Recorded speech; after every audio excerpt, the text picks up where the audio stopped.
तो आज की अभी की जो सबसे बड़ी खबर आ रही है वो ये है कि भारतीय सेना के लिए कनाडा निर्मित स्ट्राइकर वाहनों को खरीदने पर पुनः विचार कर रहा है अपना भारत। दोस्तों, कनाडा के प्रधानमंत्री जस्टिन ट्रूडो की हरकत के बाद अपना भारत अब कनाडा के उन तमाम फैसलों पर एक्शन लेता दिखाई दे रहा है जो कनाडा को खून के आंसू रुला देगा। जी हाँ दोस्तों, घुटनों पर लाकर खड़ा कर देगा। ट्रूडो को बताएंगे दोस्तों अभी की सबसे बड़ी खबर, कैसे कनाडा के प्रधानमंत्री जस्टिन ट्रूडो की मूर्खता से उन्हें हजारों विनिर्माण नौकरियों का नुकसान होने वाला है भारत के सिर्फ इतने से छोटे से फैसले से। जी हाँ, वही बताएंगे बांग्लादेश के सीने पर चढ़कर भारत ने खेला दाव। 6 महीने में कूट दिए 60,000 करोड़, अब दुनिया में जमेगी अपने भारत की धाक। बताएंगे दोस्तों क्या लिया है फैसला भारत ने बांग्लादेश को लेकर। तो वहीं भारत के मदद से गदगद हो उठा अमेरिका, खालिस्तानी पन्नू केस में जमकर कर दी भारत की तारीफ। बताएंगे क्या कहा अमेरिका ने। तो वहीं कनाडा से तनाव के बीच अब चाइना ने भी बिगड़े बोल बोले हैं। भारत के किस कदम पर लगी है उसको मिर्ची, एक से एक बड़ी जानकारी बताने वाले हैं। बस आप वीडियो के अंत तक बने रहेगा। और खबरों में आगे बढ़ने से पहले निरंतर भारत देश में विकास होते हुए देखना चाहते हैं और मानते हैं कि अपना भारत अगर चाह ले तो कनाडा जैसे देश को चुटकियों में जमीन पर ला सकता है। तो वीडियो को लाइक करके, चैनल को सब्सक्राइब करके, बेल आइकन दबा के कमेंट में जय हिंद अवश्य कहिएगा। तो अब बात कर लेते हैं पहली और सबसे बड़ी खबर की, जहां भारत कनाडा के बीच झगड़े को लेकर सबसे बड़ी खबर है। जहां कनाडा के साथ मतभेद के कारण भारत के स्ट्राइकर बख्तरबंद वाहन सौदे पर ब्रेक लगा दिया गया है। दोस्तों, रिपोर्ट में बड़ा खुलासा हुआ है। बता दें, भारत और कनाडा के बीच बढ़ते कूटनीतिक तनाव के कारण सेना की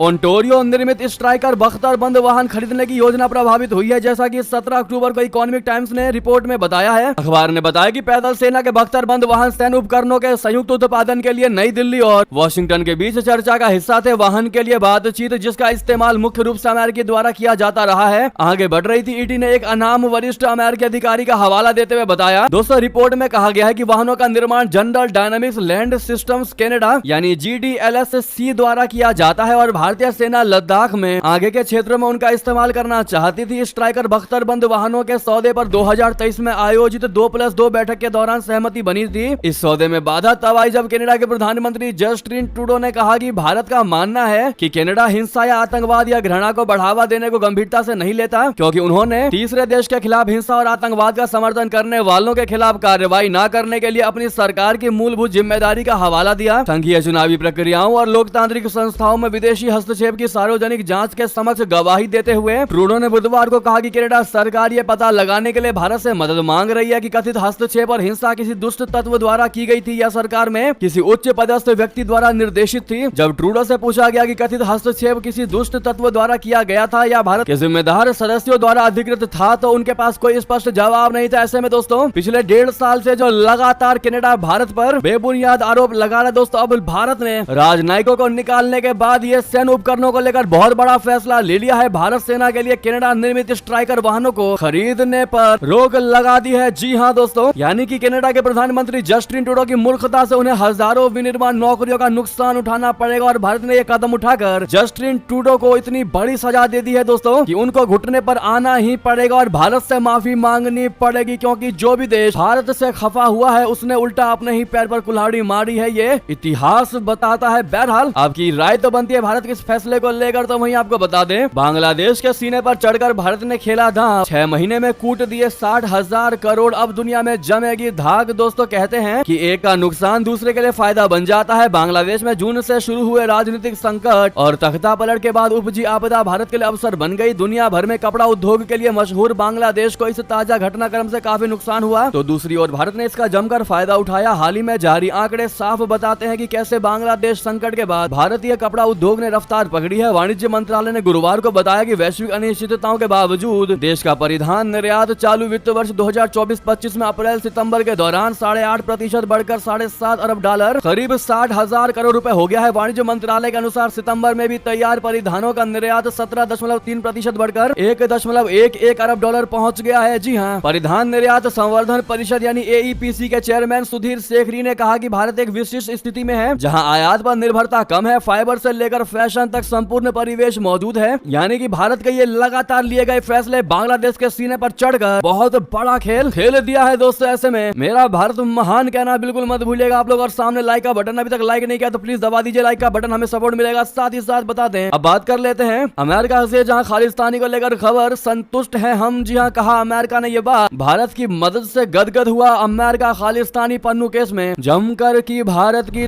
तारीफ। जी हाँ, खालिस्तानी आतंकवादी गुरपतवंत सिंह पन्नू की हत्या की साजिश के मामले में अमेरिका भारत की जांच से संतुष्ट नजर आ रहा है। साथ ही अमेरिका ने साफ कर दिया है कि इस साजिश में कथित तौर पर शामिल व्यक्ति अब भारत सरकार का कर्मचारी नहीं है। हाल ही में अमेरिका आए भारतीय अधिकारियों की एक टीम ने यहाँ विदेश मंत्रालय और विधि मंत्रालय के अधिकारियों के साथ इस मामले को लेकर मुलाकात की थी। अमेरिका के विदेश विभाग के प्रवक्ता मैथ्यू मिलर ने कहा कि पन्नू की हत्या की साजिश के मामले में कथित तौर पर शामिल व्यक्ति अब भारत सरकार के लिए काम नहीं करता। उन्होंने कहा कि हमने जांच समिति के सदस्यों को अमेरिकी तरफ से की जा रही जांच की जानकारी दी है। साथ ही हमें उनकी तरफ से भी जांच संबंधित जानकारियां मिली है और ये मीटिंग बहुत अच्छी रही। हम भारत की सराहना करते हैं कि उन्होंने आगे से इस मुद्दे पर हर तरीके से हमारा सहयोग किया। मिलर ने कहा, उन्होंने हमें बताया है कि न्याय विभाग की तरफ से नामित व्यक्ति अब भारत सरकार का कर्मचारी नहीं है। उन्होंने कहा कि हम सहयोग से बहुत ही ज्यादा संतुष्ट हैं। हमें अच्छा लगा कि भारत ने सहयोग किया। ये प्रक्रिया अभी चल रही है, हम इसको लेकर उनके साथ काम करना जारी रखेंगे, लेकिन हम सहयोग और जांच के बारे में हमें अपडेट करने के लिए उनकी सराहना करते हैं। दोस्तों, आपको याद होगा इस मुद्दे पर अमेरिका ने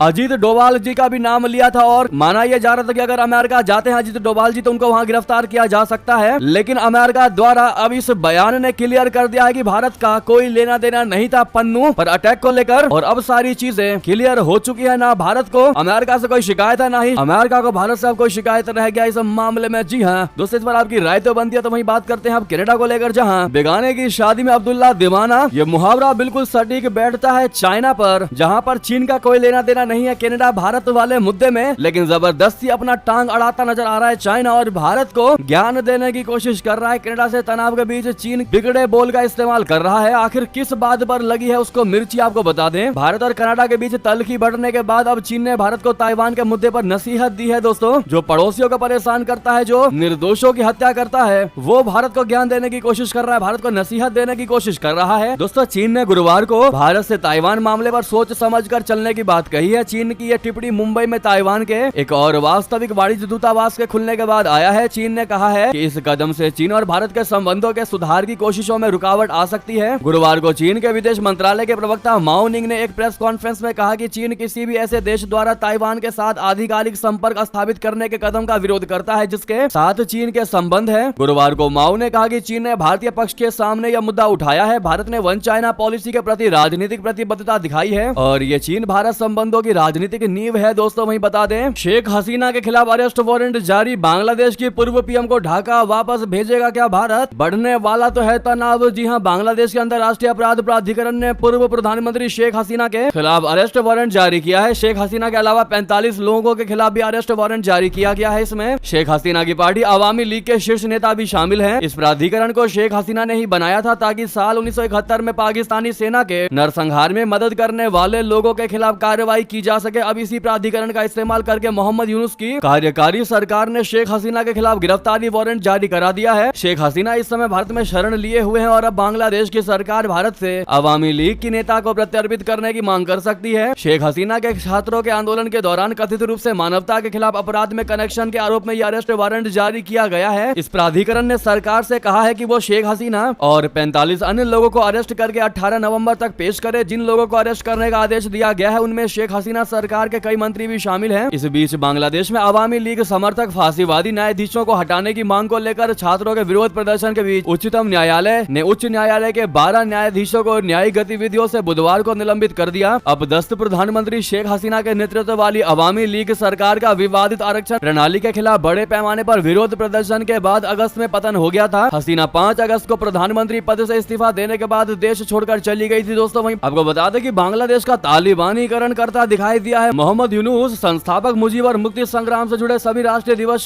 कर दिए गए कैंसिल। दोस्तों, मोहम्मद यूनुस के नेतृत्व वाली ढाका की अंतरिम सरकार बांग्लादेश को तालिबानी रास्ते पर ले जा रही है। शेख हसीना को हटाने के बाद आई अंतरिम सरकार बांग्लादेश को आजादी दिलाने वाले शेख मुजीबुर रहमान से जुड़ी यादों को मिटाने के मिशन पर लग गई है। इसी कड़ी में शेख मुजीबुर रहमान के नेतृत्व में देश के मुक्ति संग्राम से जुड़े 7 मार्च और 15 अगस्त के समारोह समेत 8 राष्ट्रीय दिवसों को रद्द करने का फैसला किया है। 1971 के आजादी आंदोलन की भावना के खिलाफ इस फैसले की बांग्लादेश में ही आलोचना हो रही है। अवामी लीग ने अपने वेरीफाइड फेसबुक पेज पर फैसले को लेकर लिखा कि अवैध यूनुस सरकार रीसेट बटन दबाकर बांग्लादेश के जन्म के इतिहास से जुड़ी हर चीज को मिटा देना चाहती है। दोस्तों, वहीं बता दें, भारत की मांग के आगे शहबाज शरीफ को झुकना ही पड़ गया। जयशंकर ने यूं ही नहीं की बात पाकिस्तानी मीडिया का बहुत बड़ा खुलासा। दोस्तों, शंघाई सहयोग संगठन की बैठक में हिस्सा लेने इस्लामाबाद पहुंचे भारतीय विदेश मंत्री एस जयशंकर जी पाकिस्तान की यात्रा के बाद अब नई दिल्ली दिल्ली लौट आए हैं। जयशंकर जी ने अच्छे से स्वागत करने के लिए पाकिस्तान को धन्यवाद दिया। पाकिस्तानी मीडिया ने एक वीडियो जारी करके दावा किया है कि भारत और पाकिस्तान के विदेश मंत्रियों के बीच खाने की मेज पर अनऑफिशियल बातचीत यानी अनौपचारिक कॉन्वर्सेशन हुआ है। भारत के किसी विदेश मंत्री की करीब एक दशक के बाद ये पहली पाकिस्तान यात्रा थी। इस दौरे पर पाकिस्तान और भारत दोनों ने एक दूसरे पर सीधा हमला बोलने से परहेज किया। पाकिस्तानी मीडिया के मुताबिक भारत ने साफ कर दिया था कि पाकिस्तानी पीएम जैसा बयान देंगे भारत का भी वैसा ही रुख रहेगा। आखिरकार पाकिस्तानी पीएम को भारत के आगे झुकना पड़ा और अपने उद्घाटन भाषण में कोई भी तीखा बयान नहीं दिया। जी हाँ, पाकिस्तानी अखबार एक्सप्रेस ट्रिब्यून की रिपोर्ट के मुताबिक भारतीय विदेश मंत्री ने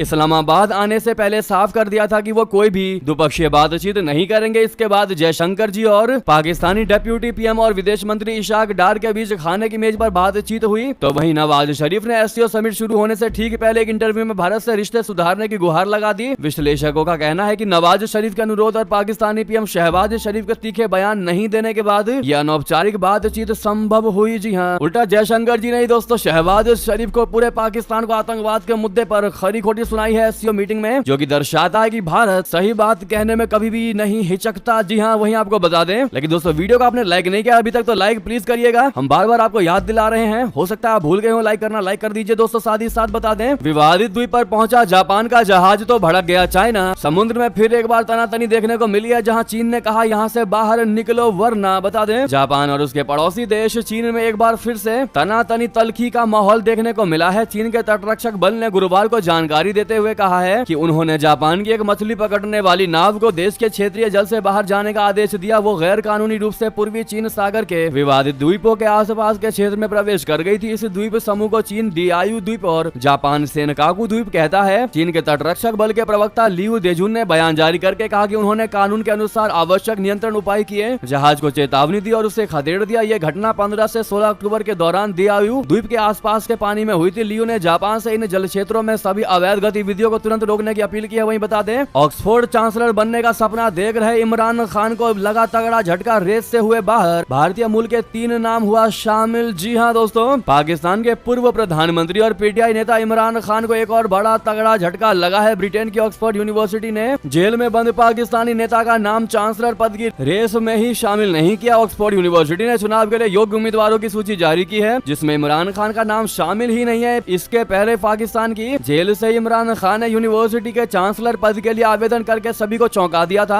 पाकिस्तान के पूर्व प्रधानमंत्री इमरान खान की भले ही चांसलर की रेस से छुट्टी हो गई हो, लेकिन भारत के लिए अच्छी खबर है। इस बार चांसलर की रेस में 3 भारतीय नाम शामिल है। ऑक्सफोर्ड यूनिवर्सिटी ने बुधवार को नए चांसलर की दौड़ में शामिल 38 आखिरी नामों में घोषणा की है। इसमें बर्कशाले में ब्रैकनेल फॉरेस्ट के पहले भारतीय मूल के मेयर अंकुर शिव भंडारी, दूसरा अंतर्राष्ट्रीय उद्यमिता के प्रोफेसर निरपाल सिंह पॉल बंगाल और मेडिकल प्रोफेशनल प्रतीक तरवड़ी का नाम शामिल है। दोस्तों, इनको आप लोग ऑल द बेस्ट अवश्य कहिएगा, इन तीनों भारतीय मूल के नागरिकों को। तो वहीं बता दें, बहराइच हिंसा मामले में नेपाल बॉर्डर पर बड़ा एनकाउंटर, क्रॉस फायरिंग में 2 आरोपियों के पैर में लगी गोली, दोनों पर लगेगा एनएसए। जी हां, बहराइच हिंसा के बाद यूपी पुलिस का बहुत बड़ा एक्शन जारी है। गुरुवार को पुलिस की आरोपी रिंकू उर्फ सरफराज से मुठभेड़ हुई। मुठभेड़ में गोली लगने से सरफराज घायल हो गया। तो वहीं हिंसा का एक और आरोपी मोहम्मद तालीम भी पुलिस की गोली लगने से घायल हो गया। बता दें कि राम गोपाल मिश्रा की गोली मारकर हत्या करने वाला यही सरफराज था। पिलाच से नाखून खींचे गए थे, धारदार हथियार से वार किया गया था। सरफराज हिंसा के बाद से फरार चल रहा था। पुलिस की टीम इसकी तलाश में जुटी थी, लेकिन सफलता नहीं मिल रही थी। इसी बीच पुलिस को इनपुट मिला कि सरफराज नेपाल भागने की फिराक में है। पुलिस ने गुरुवार को नाकेबंदी करके नेपाल सीमा के पास हांडा बसहरी नहर पर सरफराज और उसके साथी मोहम्मद तालीम को घेर लिया। पुलिस ने दोनों से सरेंडर करने को कहा, लेकिन दोनों ने फायरिंग करनी शुरू कर दी। जवाबी कार्रवाई में पुलिस की गोली लगने से सरफराज और मोहम्मद तालीम घायल हो गए। दोनों को पुलिस ने आनंद फानन में अस्पताल में भर्ती कराया, जहां उनकी हालत गंभीर बनी हुई है। तो वहीं दोस्तों, आपको बता दें, शपथ लेते ही प्रधानमंत्री मोदी जी की ओर बढ़े सीएम नायब सैनी। मोदी ने पकड़ा हाथ, देखते रह गए अनिल विज। जी हाँ, नायब सिंह सैनी दोबारा हरियाणा के मुख्यमंत्री बन गए हैं। हालिया विधानसभा चुनावों में भारतीय जनता पार्टी ने तीसरी बार हरियाणा में जीत हासिल की है। उसके बाद नई सरकार का शपथ ग्रहण समारोह चंडीगढ़ में चल रहा है, जहां नायब सिंह सैनी ने मुख्यमंत्री पद की शपथ ली। हरियाणा के राज्यपाल बंडारू दत्तात्रेय ने नायब सिंह सैनी को पद और गोपनीयता की शपथ दिलाई है। इस मौके पर प्रधानमंत्री नरेंद्र मोदी मौजूद रहे। पंचकुला में नई सरकार का शपथ ग्रहण समारोह चल रहा है। हरियाणा के राज्यपाल बंडारू दत्तात्रेय ने नायब सिंह सैनी को सीएम पद और गोपनीयता की शपथ दिलाई। कार्यक्रम में देखा गया कि शपथ लेने के बाद नायब सिंह सैनी सीधे प्रधानमंत्री नरेंद्र मोदी की ओर बढ़े और उनके हाथ जोड़े, यानी उन्हें हाथ जोड़कर नमस्कार किया। जैसे ही नायब सिंह हाथ जोड़ते हुए पीएम मोदी के करीब पहुंचे तो प्रधानमंत्री ने उनके हाथ पकड़ लिया और फिर खुद हाथ जोड़कर अभिवादन स्वीकार किया। इस दौरान पीछे बैठे अनिल विज भी देखते देखते रह गए। जी हाँ, ऐसे में आप लोग नायब सैनिक को कांग्रेचुलेशन कहना मत भूलेगा भारी मात्रा में दोस्तों। बहरहाल ये थी की सारी बड़ी खबरें कैसी लगी बताते हुए दोस्तों वीडियो को लाइक करके चैनल को सब्सक्राइब करके बेल आइकन दबा के कमेंट में जय हिंद अवश्य कहिएगा। मिलता अगली खबर में, यहाँ तक बने रहने के लिए बहुत बहुत धन्यवाद और वीडियो को शेयर करना मत भूलेगा। जय हिंद, जय भारत।